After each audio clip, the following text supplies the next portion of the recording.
lepo pozdravljeni. Tokratno oddajo začenjamo z davkom, ki budi duhove, končali jo bomo s komentarjem, ki ga bo prebral Jani Guna. Verjetno ste tudi vi eni tistih, ki niste ravno zadovoljni z odločitvijo vlade, ki se je v teh kriznih časih odločila še za en nov davek, davek na nepremičnine. Kakorkoli že, nove in žal višje davščine na nepremičnine so tu. No, mogoče bo na koncu vendarle zadnjo besedo imelo Ustavno sodišče. Geodetska uprava v teh dneh na naše naslove pošilja obvestila, na katerih je izpis podatkov o nepremičninah in informativni izračun novega davka.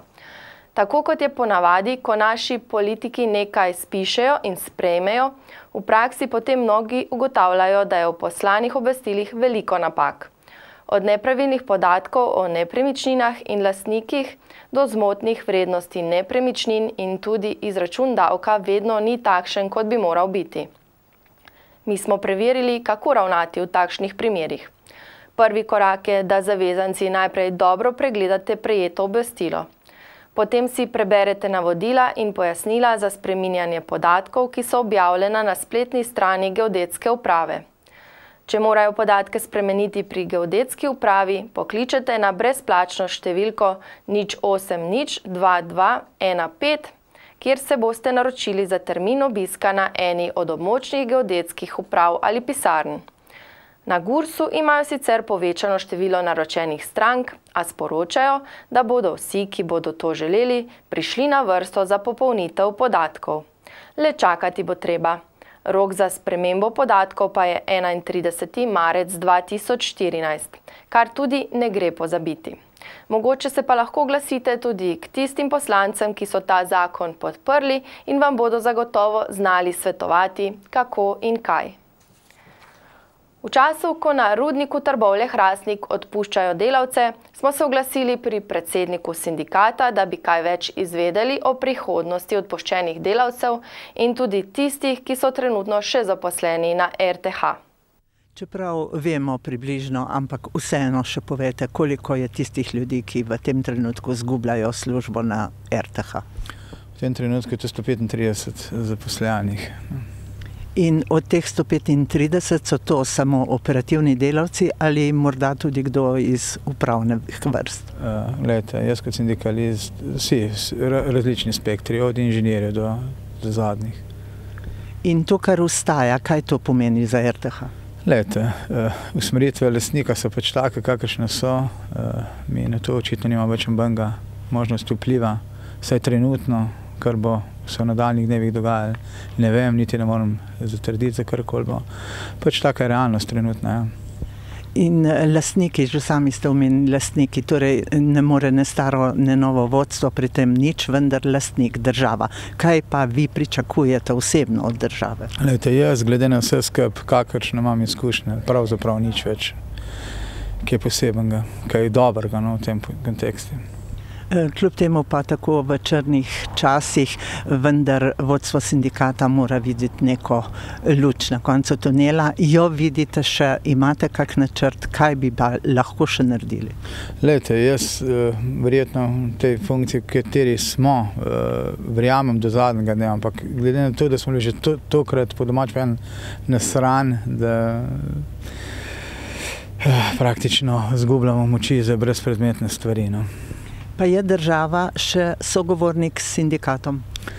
Ne, lejte, jaz mislim, da je to, glede na to, da smo firma 100% lasti države, jaz še vedno ne razumem tega mačehovskega odnosa. Ne verjamem in sploh, pa ne z tega aspekta, da bi kaj favoriziral rudarstvo, ampak definitivno, da pač mi smo zgodbo imeli, nekje država kot lastnik je naredila, ampak te zgodbe očitno noče zapeljati do konca po vseh pravilih igre, takočne, kakor so se mi odločili narediti. In ta konec, kot pravite, kako ste si ga pravzaprav vi predstavljali pred 3-4 leti? Lejte, čisto bom iskren v tej smeri, lejte, tle ne bom vsem občestvu povedal, lejte, dejansko vsi smo se vedeli, ampak vedno so bile neke stvari, ki so se še ob tej strani nekje pojavljale kot neke solucije, lejte, tudi jaz osebno bom povedal. da se pač kot človek blizu 50 let očitno ne počutim tih najboljš, da zgubljam in službo in v končni fazi, tisto, ki so že vaši kolegi napisali, ponos, ne, ker zdaj pa praktično zgubljamo ponos. Ja. Ampak ne kot rudarjem, pa kot ljudje, kot dostojanstvo, da smo pač v nekem sistemu bili, da so dotični v tem sistemu imeli, da nam zdaj rekel celo preveč, nam pa praktično ni ostalo nič. In iz tega nič bo ostalo še koliko delavcev, recimo čez leto dni? Lete, po planu, kakršen je bil strani države, ker to moram še enkrat povedati, da je država očitno ne, ampak država je zahtevala, čeprav se zdaj spreneveda. Zapiranje ne po hitrem postopku, ampak naj se do leta 2015 zaključi, ker smo tudi mi, glede na to, da tudi, če bi to sprejeli, ne bi sprejeli, bi se za to odločili. Zato jaz pravim določene pravile igre smo sprejeli in mi smo upali, da se bojo držali, pa se jih pač ne. Tako da naj bi ostali, pa konec 2015 naj bi bilo konec v te oblike RTH. Torej, konec 2015 bomo rekli srečno Knapje v Trbovljah. Lejte, mi srečno Knapje, zdaj bom nekaj drugega rekel, ne, mogoče vas bom malo dementiral. Srečno smo mi očitno rekli leta, konc 20. stoletja, ko smo nehali s energetiko praktično, zavestno jeti, ampak ne strani zaposlenih, ampak strani ljudi, ki so takrat odločili o teh stvareh. Na naše pisno vprašanje, kaj bodo delavci, ki so ostali brez zaposlitve, dobili in seveda koliko, nam je direktor RTH Bojan Jelen odgovoril. Navajamo. Delavci, ki so v januarju prejeli odpoved pogodbe o zaposlitvi, bodo skupaj zadnjo plačo prejeli odpravnine skladno z zakonom. Večini poteče odpovedni rok v marcu in aprilu. Torej bodo prejeli zadnje plače v aprilu in maju.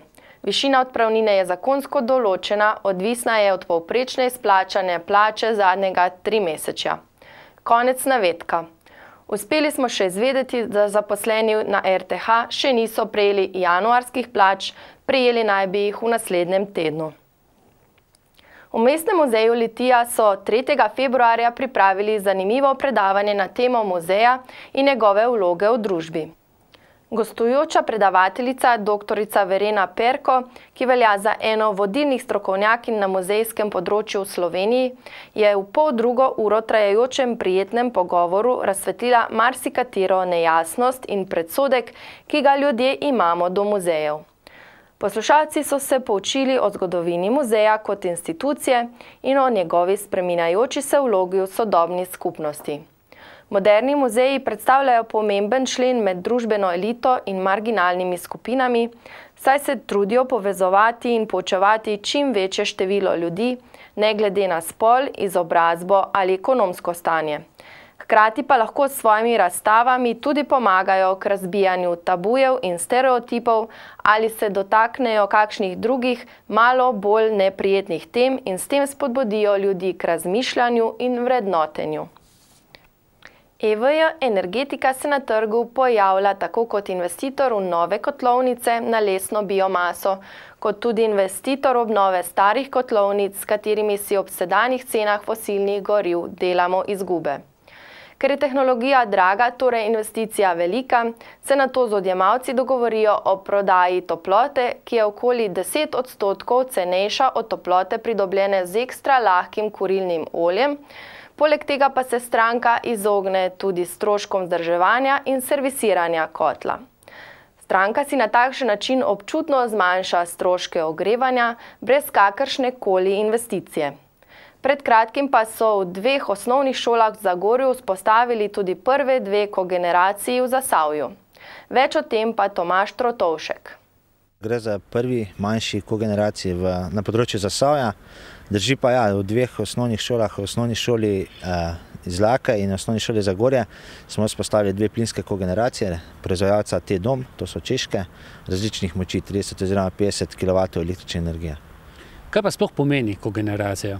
Kogeneracija pomeni soproizvodnja toplote in električne energije. Pri samem procesu, ta energent, v tem primeru zemeljski plin, poganja motor, predelan dizel motor, ta motor pa poganja električni generator. Zanimalo nas je tudi, kaj je s kogeneracijo pridobila šola in po drugi strani izvajalec del, v tem primeru EVJ Energetika. Šola s tem pridobi cenejše ogrevanje, vse kompletno vzdrževanje postrojenja, bom rekel, servisiranje in zagotovljanje energenta je v domeni EVE Elektroproma, tako da šola pridobi cenejše ogrevanje. Elektroprom pa pač prodaja toploto določeno časovno obdobje, v tem primeru 15 let. Kolikor nam je poznano, se tudi v tem letu obetajo subvencije. Ja, dejansko se po mojih informacijah pripravlja ta razpis. Razpis bo identičen razpisu iz preteklih let, se pravi preko Ekosklada za fizične osebe, s tem pa, da bo za področje Zasavja, ki je prekomerno osnaženo s PM10 delci, višja spodbuda nepovratnih sredstev, se pravi nekje neuradno do 50%.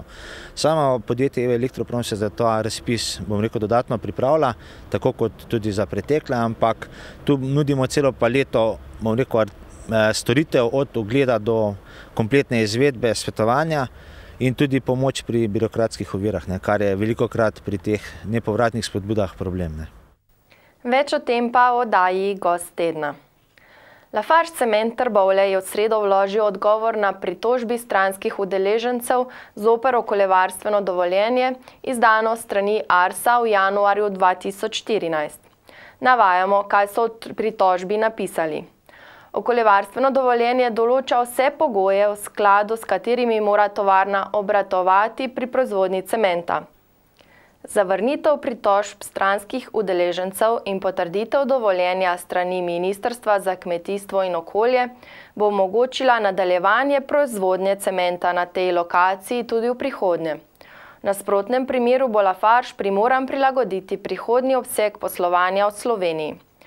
Generalni direktor Lafarge Cement Trbovlje, Hajmo Primas, pojasnjuje, da od ministrstva pričakujejo, da pritožbi stranskih udeležencev zavrne in jim tako omogoči proizvodnjo cementa, ki je vrsto let prispevala k slovenskemu gospodarstvu in bi morala s tem nadaljevati tudi v prihodnje. Poleg tega je Primas opozoril tudi na nesprejemljivo raven komuniciranja. Navajamo.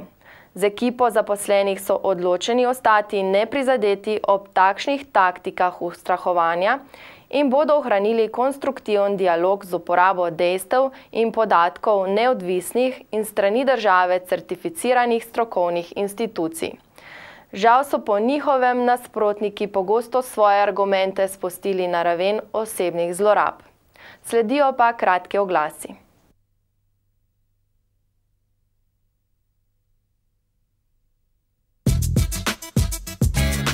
Tudi v tem tednu vam ponujamo nekaj izdelkov po zelo ugodnih akcijskih cenah.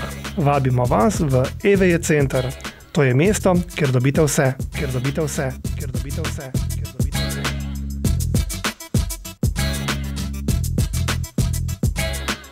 Zaključna dela v gradbeništvu, krovsko-kleparska dela, prenova kopalnic, čiščenje odtokov, proizvodnja energetsko varčnih PVC oken in vrat. Vse to in še več v podjetju AHAC. Pokličite 03 56 30 295.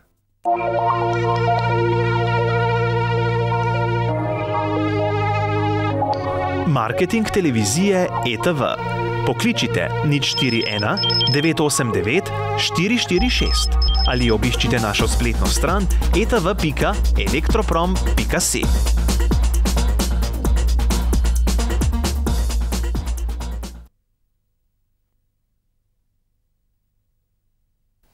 Društvo prijateljev mladine Zagorje je kot vsako leto organiziralo aktivne počitnice za otroke. Tokrat so združili moči še z nekaterimi društvi in klubi ter pripravili pester in zanimiv program. Mi smo obiskali otroške ustvarjalnice v prostorih Mladinskega centra Zagorje, kjer je nekaj o samem dogajanju povedala Nina Nahtigal. Mladinski center Zagorje in Društvo prijateljev mladine Zagorje zopet te počitnice zopet pripravljamo program za otroke. Pripravljamo ga v sodelovanju z košarkarskim društvom Zagorska dolina, z nogometnim klubom Zagorje in ostalimi organizacijami. Pripravljamo pester program za otroke in sicer sem sodijo igranje košarke, potem igranje nogometa, potem kuharske delavnice, pa ustvarjalne delavnice, potem igrajo se tako kot zdaj z družabnimi igrami in pri tem vsem nam pomagajo prostovoljci, ki skrbijo, da se otroci počutijo zadovoljno, da se zabavajo in preživljajo te dni v družbi, da niso sami doma. In sicer ta teden je z nami vsakodnevno približno 15 otrok. Tukaj so od 8:30 zjutraj do 4 popoldan in stari so približno od 5 do 12 let. Tokratno počitniško varstvo pa se od predhodnih razlikuje v tem, da je poskrbljeno za celodnevno dogajanje in vključuje tudi prehrano. V torek je v Daljeni vasi prišlo do podora skal. Obiskali smo prizorišče podora, vendar je bilo že očiščeno. Skala v velikosti manjšega objekta se je odkrušila in pristala na travniku in ni ogrožala hiš in krajanov. Na občini Zagorje opozarjajo prebivalce, da je zadrževanje na omenjenem območju nevarno zaradi možnega ponovnega podora, ko bodo vremenske razmere dopuščale, pa si bodo pristojne službe prizorišče ogledale in podale natančnejšo oceno o možnostih ponovitve.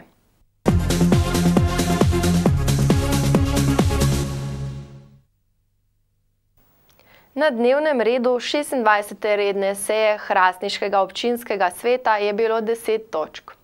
Od tisti, ki je govorila o ustanovitvi javne blagajne v Hrastniku, smo vam že poročali in zato danes o vsem ostalem. Na začetku so najprej potrdili zapisnik in pregledali realizacijo sklepov prejšnje seje. Kar precej časa so svetnice in svetniki posvetili odloku o občinskem prostorskem načrtu. Podrobno sta načrt svetnikom predstavila vodja oddelka za okolje, prostor in gospodarske javne službe občine Hrastnik ter Jože Derganc, predstavnik struktur. Tomaž Sihur je na kratko povzel glavne poudarke iz tega načrta. Pravkar so svetniki potrdili odlok o občinskem prostorskem načrtu, ki prinaša kaj za občino? Ja, res je, na naše zadovoljstvo je bila danes po dolgem času opravljena prva obravnava občinskega prostorskega načrta, ki na kratko pomeni prostorsko ustavo v vsaki občini, ne samo v občini Hrastnik. Svetniki so se seznanili z vsemi postopki, ki so bili do te prve obravnave izvedeni, seznanili so se z odlokom, ki prostor ureja in pa seveda seznanili so se tudi stališči, ki jih je pripravljalec zavzel do pripomb in predlogov, ki so jih vsi deležniki v prostoru, to se pravi občani, gospodarski subjekti in ostali, imeli možnost dajati v okviru javne razprave oziroma javne razgrnitve, ki je bila tudi v tem postopku izvedena. In za občino Hrastnik oziroma za Hrastničane, kaj to pomeni, glede, če hoče nekdo nekaj graditi ali če pride nekdo z idejo, da bi imel nek poslovni prostor ali karkoli, kako gre za to naprej? No, vsekakor je to temeljni dokument, kateremu bodo podrejeni tudi vsi dokumenti, ki se bodo še sprejemali. To se pravi dokumenti nižjega ranga, občinski podrobni prostorski načrti za konkretne usmeritve oziroma posege v prostor, ki bodo morali biti skladni s tem aktom, ki bo, jaz upam, sprejet v prvi polovici letošnjega leta. To na kratko in enostavno pomeni, da bodo vsi posegi, ki bodo željeni, morali biti vendarle tudi zaobseženi v tem dokumentu, ki bo, še enkrat poudarjam, mala ustava prostorska.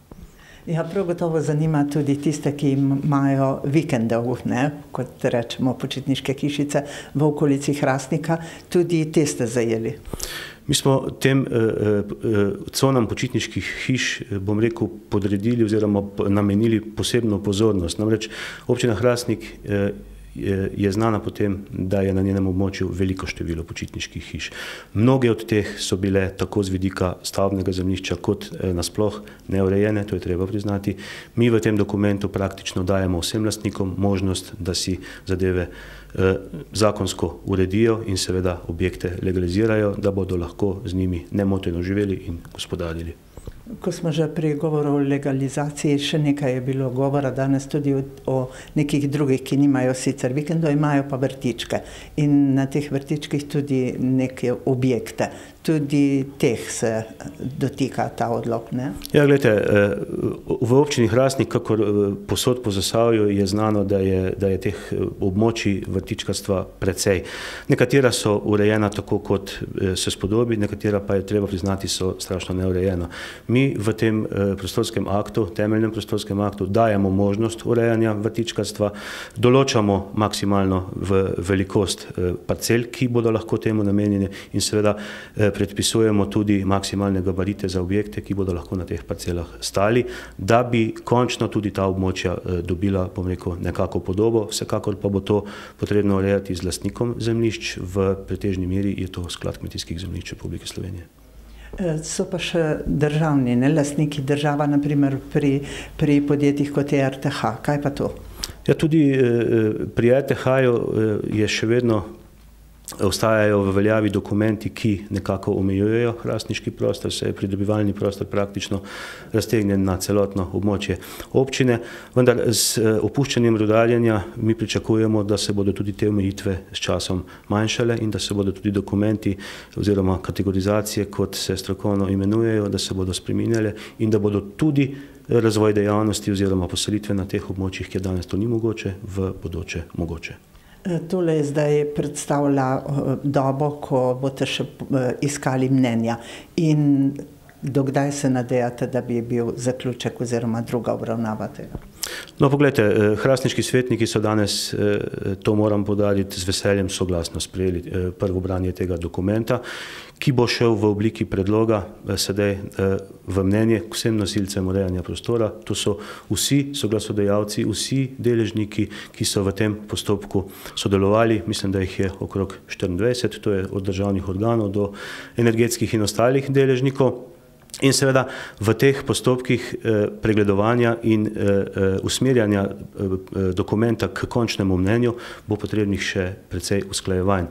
Mi ne pričakujemo, to bi bilo iluzorno, da bodo vsi seveda navdušeni nad tem dokumentom, verjetno bo potrebno kakšne korektive tudi izvesti, vendar je vendarle potrebno, da smo to že v teh fazah, dobršen del tega, saj jaz upam, uspešno postorili, tako da bi bila pot do končnega sprejema dokumenta čim krajša.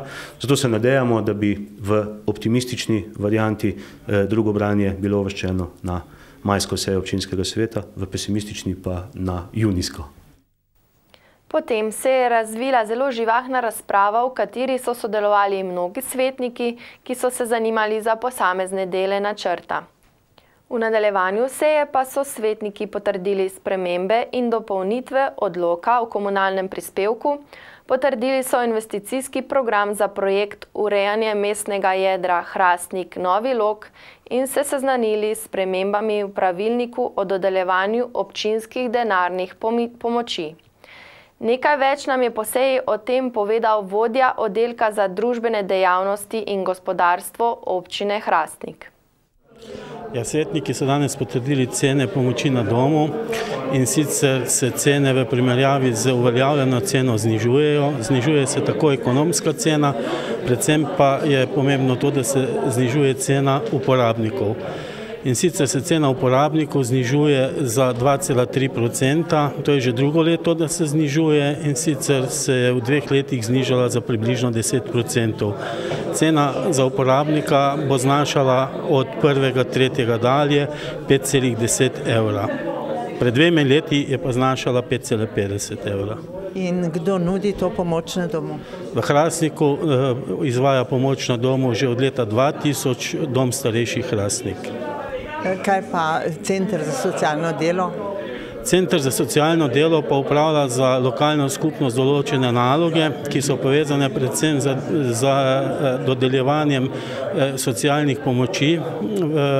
Sredstva so za te namene zagotovljena v proračunu in na osnovi pravilnika Center za socialno delo pač dodeljuje te socialne pomoči na osnovi kriterijev, in sicer za ozimnico, šolske potrebščine, potem nam daje ustrezna dokazila o plačilu stroškov pogreba nepremožnih občanov in tako naprej, in še druga socialna poročila. Obravnavali ste pa tudi na vaš predlog spremembo pravilnika o dodeljevanju občinskih denarnih pomoči. Kaj je tu spremenjeno? Ja, kot sem že omenil, obstaja v občini pravilnik o dodeljevanju denarnih pomoči in sicer do sedaj je ta pravilnik zajemal dodeljevanje sredstev občanov za nakup ozimnice in pa šolskih potrebščin. Zdaj smo pa v pravilnik dodali tudi subvencioniranje prehrane šoloobveznih otrok, to je prav subvencioniranje kosil. S novim šolskim letom bodo določene strukture učencev imele možnost, da preko Centra za socialno delo dobijo tudi koriščenje brezplačnega kosila. Cenzus za pridobitev bo 36% povprečnega osebnega dohodka na osebo. Ampak to bo kosilo, ne da bi dobili denarno nadomestilo za to, ne? Ne, šoli se bo plačalo kosilo iz občinskega proračuna. Zaključek seje je minil o pobudah in vprašanjih naslovljenih na župana oziroma na posamezne svetnike. Z moje strani je to vse. Oddajo bo s komentarjem zaključil Jani Guna, vas pa potem vabimo, da si ogledate oddajo Gost tedna, v kateri bomo gostili Tomaža Trotoška, poznavalca ogrevanja na lesno biomaso. Že sedaj pa vas vabimo, da si v naslednjem tednu ogledate arhivske oddaje. Tokrat smo za vas izbrali 4 najbolj odmevne satirične oddaje Slovenski globus.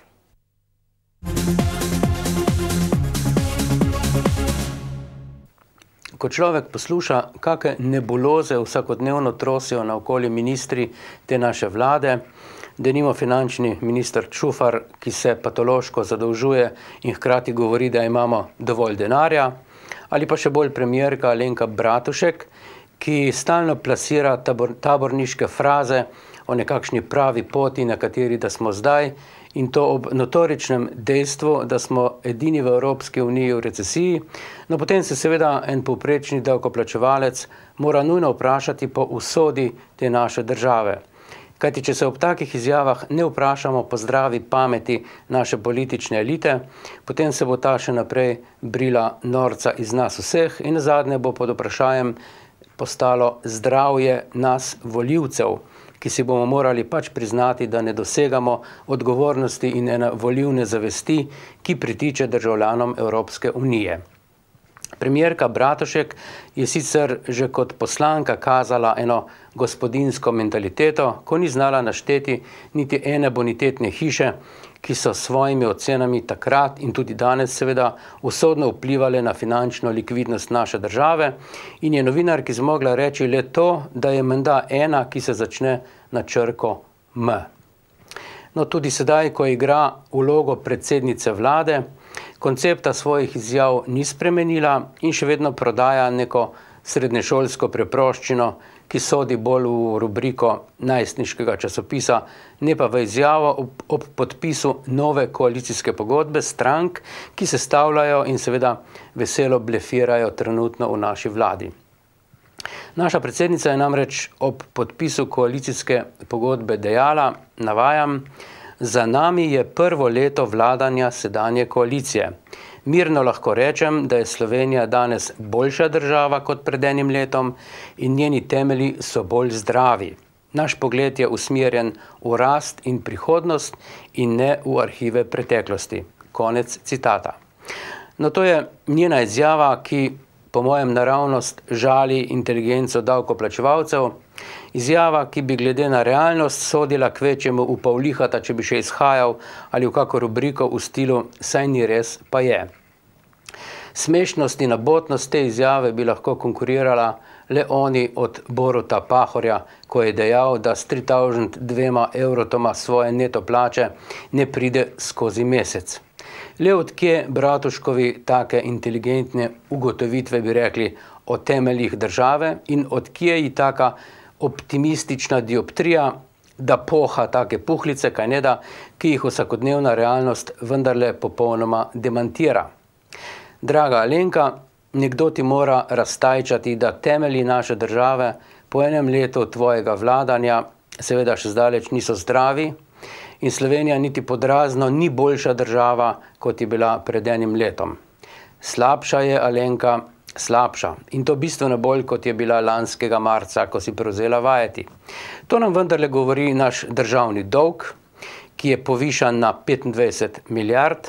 Samo zadnje tvoje leto nas je tvoj čufer zapufal še za skorajda 8 milijard. Na borzi dela te čaka 130 tisoč duš, od tega 19% mladine, kar je evropski rekord. Zapufani smo za celih 75% našega bruto domačega proizvoda. No, ko je leta 2008 odšla Janševa vlada, je bil dolg 20%. Brezposelnih pa je bilo manj kot 60 tisoč. Poglej malo enoletno statistiko, pa boš videla, kako zdravi so ti tvoji temelji, v katere si v enem letu tvoje vlade ugradila 10% povečanje DDV-ja, od 20 na 22% se je vse podražilo, vanje vzidala bistveno dražje vinjete, kot so bile prej, diskriminatorno si povečala sodne takse in prispevke samostojnih podjetnikov, da ne omenjam, kako so v tvojih zdravih temeljih države vkomponirani dodatni prispevki za honorarje, ki jih je uvedla seveda tvoja vlada. Kak temelj pa je tole skropocalo imenovano nepremičninski davek, pa ti sporočajo Ustavno sodišče, javnost in tudi stroka. Vse te tvoje zdrave temelje je nam, državljanom, tvoja vlada ugradila tudi sanacijo več kot 5 milijardne bančne luknje. Če so to zdravi temelji in če je povečevanje davkov in zadolževanje bodočih generacij pogled, ki je usmerjen v rast in v prihodnost, potem je jasno, da je ta vlada v enem samem letu izdatno zavozila vse dobre temelje, ki jih je prevzela od prejšnje vlade. Alenka, res ste prvaki, godni za kopanje ta pravih temeljev. Pa srečno in gledajte nas še naprej.